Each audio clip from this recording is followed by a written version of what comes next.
Perkenalkan, saya Aifitria dengan NPM 243521062 dari Administrasi Niaga semester 4 akan mengulas kembali materi tentang strategi produk.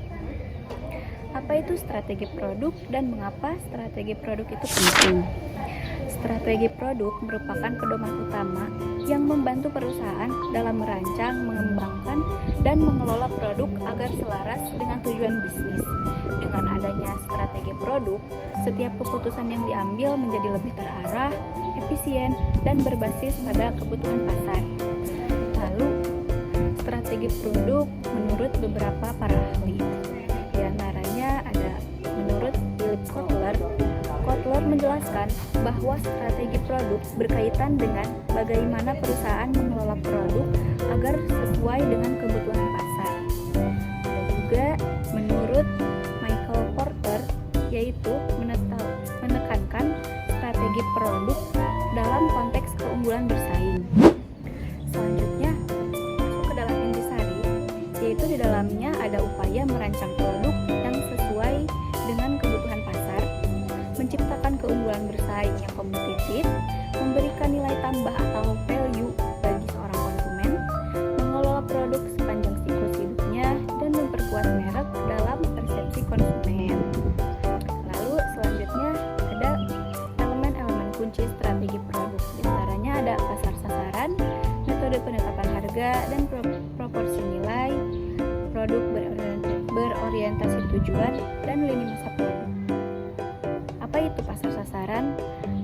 Pasar sasaran yaitu mengidentifikasi target pasar, pelanggan yang ingin Anda jangkau, dan mengapa mereka menggunakan produk kita.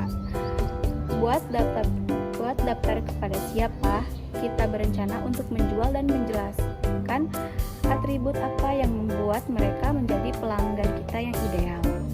Strategi produk yang harus memperhatikan faktor pasar lainnya seperti kondisi ekonomi, kejenuhan pasar, dan kemungkinan pesaing. Ini akan membuat kita mengidentifikasi di mana suatu produk memilih peluang terbaik untuk mendapatkan pijakan dan memperluas basis pelanggannya. Selanjutnya, ada metode penetapan harga. Untuk menutupi biaya operasi, menghasilkan keuntungan, dan mendapatkan modal yang cukup untuk diinvestasikan kembali dalam produksi, strategi produk mengurangi metode penetapan harga. Beberapa perusahaan memiliki versi produk serupa dengan harga berbeda, berdasarkan fitur untuk menangkap pasar yang lebih luas.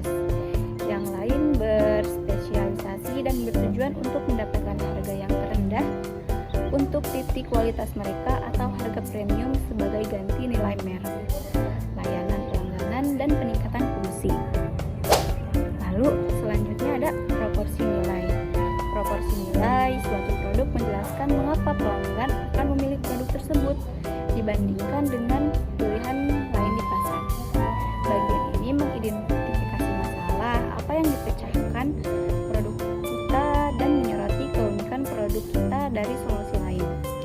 Lalu ada produk berorientasi dengan tujuan. Produk ini adalah konsep dalam manajemen dan pemasaran untuk menekankan bahwa setiap produk dirancang, dikembangkan, dan dipasarkan untuk mencapai tujuan tertentu, baik tujuan perusahaan maupun kebutuhan spesifikasi konsumen. Lalu ada lini masa produk. Strategi ini lebih efektif ketika kita memiliki garis untuk melaksanakan inisiatif baru dan mencapai tujuan. Strategi produk harus mengidentifikasi kapan bagian dari rencana pengembangan dan pemasaran harus dilakukan. Ini akan membantu kita merencanakan untuk menutupi biaya operasional dan menghasilkan umpan balik yang dapat kita gunakan untuk membentuk rencana strategi di masa depan. Lalu, hubungan antara strategi produk dan produk life cycle atau PLC. Produk life cycle adalah konsep yang menjelaskan perjalanan suatu produk sejak diperkenalkan hingga akhirnya mengalami penurunan di pasar. Adapun tahapan-tahapan PLC ada introduction, growth, maturity, opportunity, dan decline. Adapun diantaranya karakteristiknya produk baru, belum dikenal, penjualan rendah, penjualan meningkat, mulai banyak pesaing, pasar mulai jenuh, pesaing tinggi, dan penjualan menurun. Salah satu strategi produknya yaitu fokus inovasi produk, pengembangan varian produk, menambah fitur baru, dan mengurangi lini produk. Sekian dari saya. Terima kasih.